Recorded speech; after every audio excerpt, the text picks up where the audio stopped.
Hello everyone, welcome to clue number 2 of Flola Mystery Knit Along.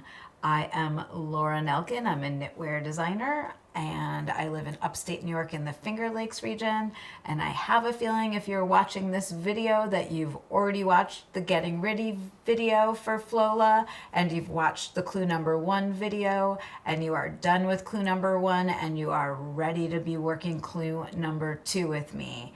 Anything I talk about in this video, I will give you links below. Of course, I'd love if you follow my channel and then you will get a notification anytime a new video comes out. So clue number 2 of Flola. I noticed when I shot the clue number 1 video, I completely forgot to talk about y'all's thongs you were knitting. And clue number 1, if anything was ever gonna look like a thong, it was clue number 1. So with clue number 2, we're going to try to break out of that thong mold a little bit because I promise you are not knitting one. And let's jump right in with the techniques that you need to know.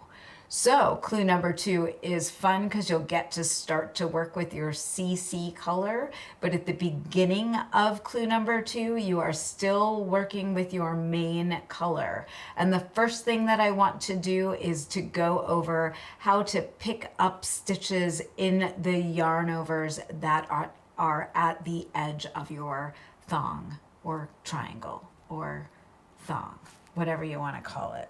So underneath the camera right here, I have a little mini version of clue number 1 complete.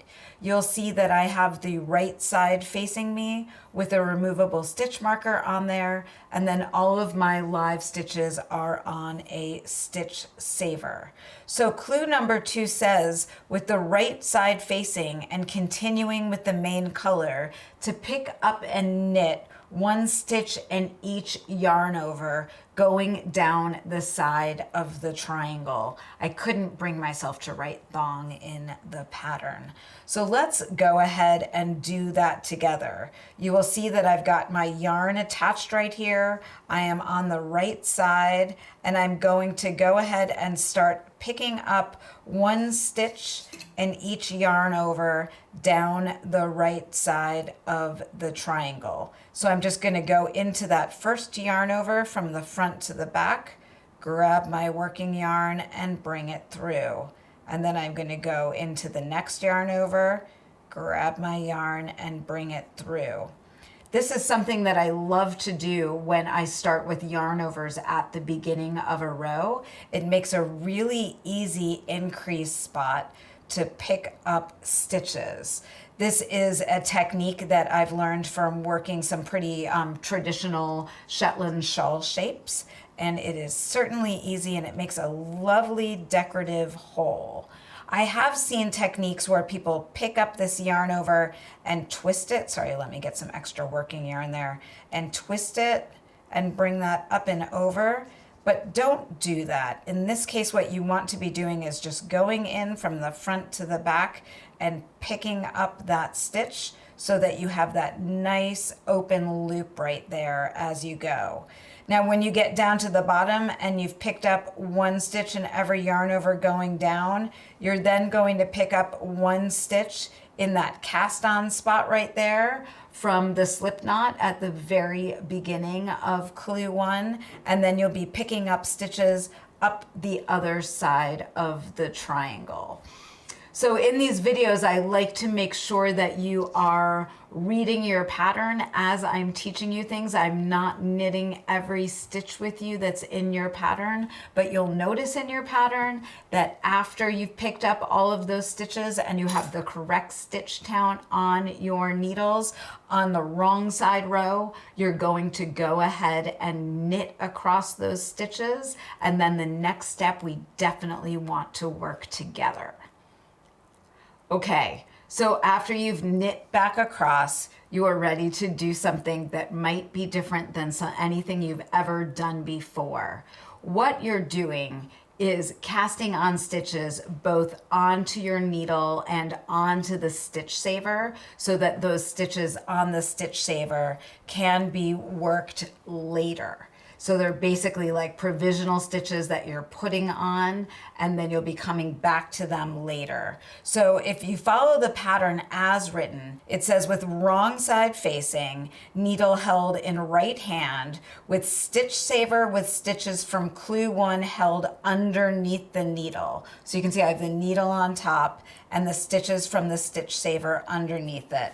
The next thing that you're going to do is grab a marker and put that onto your stitch saver. If you forget to do that, it is not the end of the world, but it's certainly easier for counting stitches when you get to clue 3 if you have that marker there.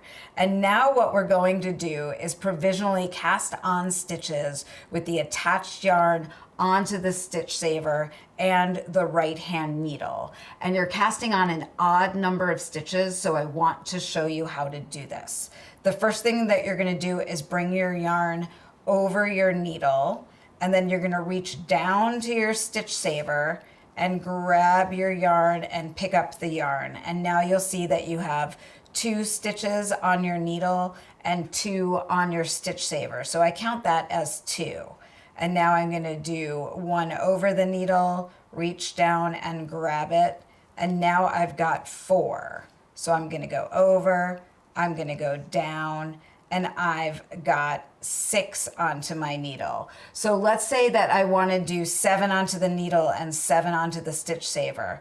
Now I'm going to go down, make that first stitch onto the needle, and then I'm just going to bring the yarn underneath the stitch saver. And now I've got 7 stitches on my needle and 7 stitches on the stitch saver. Once you have the number that the pattern calls for, which I believe is 59, you're going to turn your work, and now you're going to be working across the needle. If you are worried about your stitch saver coming out, you can either tie the both ends of your stitch saver together, or you can grab like an extra tapestry needle and put that into the holes of your stitch saver to create a loop so that it doesn't get pulled out. But your stitch saver that came with your kit, if you're working with a Lola's Choice kit, is quite long, and I don't worry about it sliding out.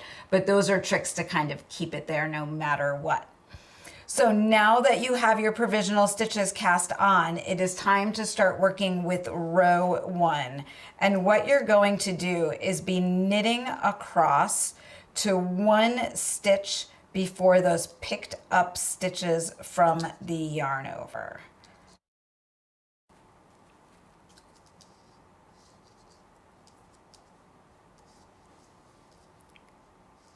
And now you are knitting across to that first provisional cast on stitch.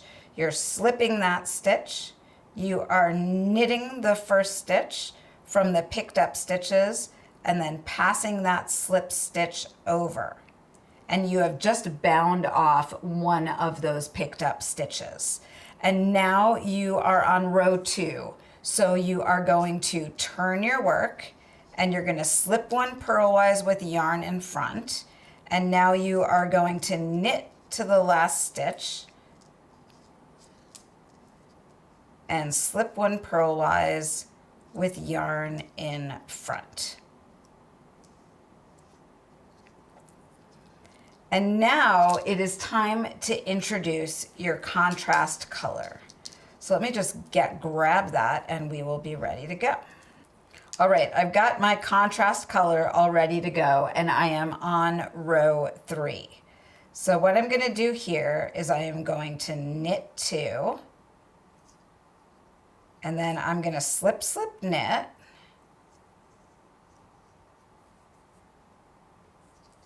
and now I am knitting to 1 stitch before the picked up stitches. I'm slipping this stitch purlwise with yarn in back, knitting 1 stitch and passing that slip stitch over. And now I'm going to turn my work, and I'm on row 4, and I am going to slip 1, and then I am going to knit across to the last stitch And then I'm gonna bring my yarn to the front and slip that last stitch without splitting it with the yarn in front. And now I think that this is an important step, and I'm gonna try and clean it up so you can see things. I'm laying that yarn all the way to the left, and then I am picking up my main color so that it is going over the contrast color and grabbing it on each row. And now I am on a row 5. Sorry, I love when I hesitate like that, like what row am I on? I'm on a row 5, and I'm going to continue across, and there are no new maneuvers to be done.